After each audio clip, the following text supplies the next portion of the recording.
Welcome to Stories from the NNI. This series features voices from the U.S. National Nanotechnology Initiative. I'm Lisa Friedersdorf, Director of the National Nanotechnology Coordination Office. While at the 2017 NSF Nanoscale Science and Engineering Grantees Conference, I had a chance to speak with Elizabeth Kunz Kollmann about assessing the impact of NISENet, the Nanoscale Informal Science Education Network. Liz is the Senior Project Manager for Research and Evaluation at the Museum of Science Boston and led the multi-institutional research and evaluation team for NISENet. NISENet, between 2005 and 2015, impacted more than 30 million people. The network has distributed over 1,600 NanoDays kits, and there are more than 200 educational resources available online at nisenet.org. NISENet became the National Informal STEM Education Network in 2016. Well, thank you, Liz, for taking some time to talk with us. Could you tell us a little bit about how you got started in this area?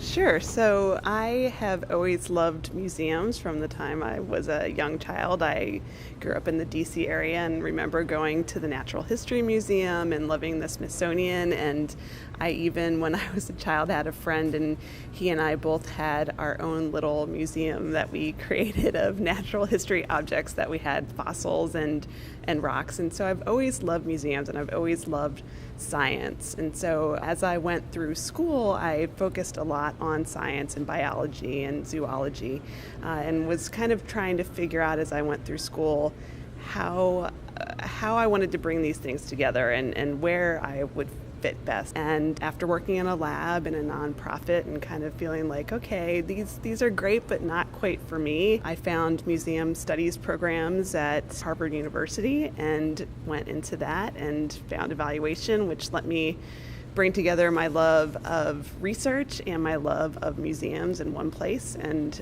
ever since then, it's been about, I think, 12 years now that I've been in the museum field, and I just love that I can bring both of those two things together. You were involved for a long time in the NSF-funded NISENet, the Nanoscale Informal Science Education Network. So could you explain a little bit the structure of NISENet and the different aspects that it tackled? The NISENet was created to create this community of museums and university professionals to increase their capacity to work with the public and increase their awareness about nanotechnology. A big part of what we did was to create a bunch of educational materials for the public. Every year, annually, there was Nano Days. We had kits that went out to, I think, up to 250 institutions around the country so that they could have these Nano Days and use the kits. What we found was that by the end of the network, people weren't only using these kits during Nano Days, but also throughout the year. We heard that university professors were using these in their classes. We heard that museums were using them for camps.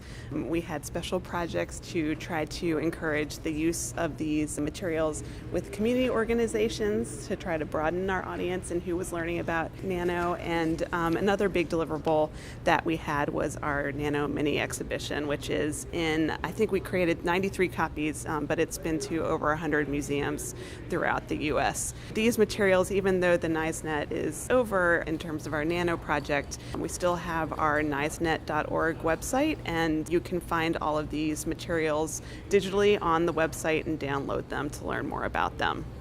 And I know that the National Nanotechnology Coordination Office, we use the kits every year in our outreach activities to the USA Science and Engineering Festival and teacher association meetings. Really, even when we go out and give talks in high schools and to teachers, we've used aspects of those kits again and again. I also want to point out these kits are available, as you just heard, on nisenet.org. And of course, there's also a pointer to them on nano.gov.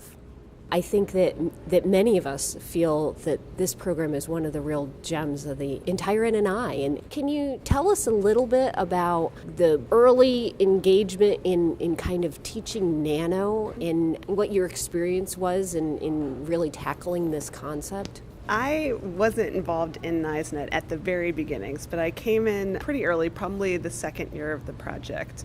For museums, and I think for the public in general, this was a topic that they hadn't heard about before. The people who were working within the NISENet, they had some ideas about, okay, how can we make something interesting? How can we make it feel relevant? But they had never done it in nano before. And so in kind of the early years, they tried creating a bunch of different kinds of products. We had products on visualization and how to visualize nano. There were products on our typical museum hands-on activities where an educator can have a short experience with visitors, creating exhibits. And they explored all these different ways really early on to figure out what is going to really resonate with the public and really help them understand and increase their awareness and engagement and understanding around this topic. This project has really given us an opportunity to explore interest and relevance, how to generate it, not just in nano, but more broadly with other topic areas as well in a way that we haven't been able to document through research or evaluation before. Can you give an example of one of the activities or one of the displays or one of the kits that really resonated with you and why? Sure. I'll actually talk about a research study that I worked on in the final years of the projects. NISENet had tried for years to crack the code and figure out how do we create exhibits that are going to work with visitors and be appealing to museums. They tried some kind of big scale exhibitions, and museums were like, this is too much space, we can't have this in our space. They tried creating kind of really small exhibits that people could kind of take out when they wanted to and have out, but then put away when they wanted to. That also had its problems in terms of, well, are they just going to be locked away in a closet, and what do we do? And so what they kind of landed on was what we ended up calling the Nano Mini Exhibition, which is a couple of 100 square feet, so not too big but not too small.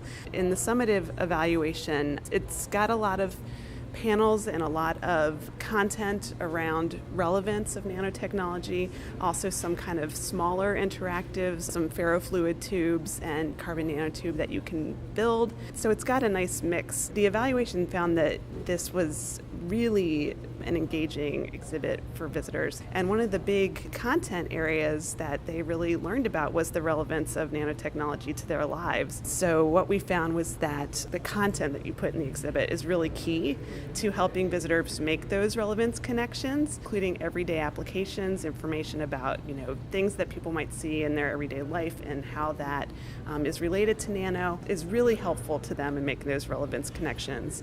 I'm remembering some of the kits that we used in our outreach and in a lot of activities. You had at one time cards that were zoomed in on different structures, like you said, that would be familiar and relevant to people's lives, like a circuit in a phone, for instance, where it was zoomed in and you wouldn't necessarily know what it is until you looked on the other side, but drawing that connection. Some of the other examples I can recall is the Morph Butterfly, and that was always a favorite just because it was so visually appealing, and then drilling down into why that bright blue was caused by structure. And then, of course, the measuring in nanometers of students seems to be such a simple idea, but really a favorite among small kids. So you mentioned that some of the visitors found relevance of nanotechnology in their everyday lives. Could you give us a few examples of that? Sure. Within the exhibit, some of the things that they brought up that resonated with them included there was a straw that was discussed within the exhibit that was a filter that's used to clean water in countries around the world as a new nanotechnology. There's also some references to how it can be used in things like as packaging for apples, or people would also kind of just be able to make connections to classes that they had taken previously or other experiences that they had through work or with their family that reminded them of things that they saw within the exhibit. When you started this project, you were not a nanotechnology expert. What did you learn about nanotechnology that you found especially exciting? Oh, that's a great question.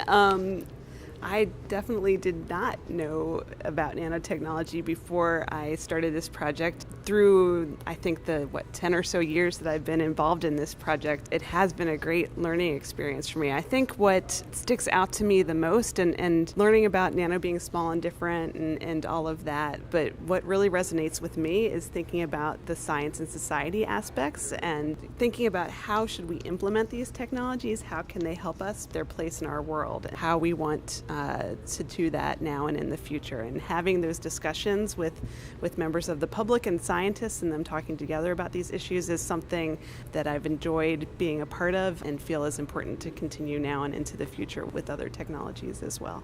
Well, thank you. And I think during our last session at this Nano Grantees meeting, that was one of the things that we had talked about, is that the NNI was unique in the way it set up this responsible development portion of nanotechnology, not just the science and engineering, but really looking at the outset about potential implications. Could you talk a little bit about, maybe we've addressed it a little bit, your relationship with the National Nanotechnology Initiative? My direct relationship is definitely mostly with the NISEnet and the opportunities that we've had there, but because of the NISEnet, we've had a chance to form partnerships that have expanded beyond nano, as well as to have future projects that involve other institutions that are within the NNI. So in terms of partnerships, one of the big partnerships that we got through the NISEnet, well, first off, just the opportunity to bring together hundreds of science museums and other informal education institutions was not an opportunity that we had so much before. And this really has created a community that's continuing beyond the 11 and a half years of nano now to other subjects like chemistry and space, where nano has a part but is not as much a focus as it was before. It's also brought in more of the science and society aspects. So before NISEnet, we didn't have as many relationships with social scientists, and we now have a grant through NOAA about climate resiliency and helping the public have conversations through forums about that topic. And there's been lots of other projects as well. As I said, we now have a project with NASA around space and Earth that is a continuation of the NISEnet, and we have another project about synthetic biology from NSF to have conversations between scientists and the public around that topic. And another final project is one around chemistry and how using the NISEnet and all the lessons we've learned through the research and evaluation to think about how do we increase interest, relevance, and self-efficacy around chemistry. So all of that would not have been possible if not for the NISEnet and having this project that let us all work together and collaborate and generate all these new understandings.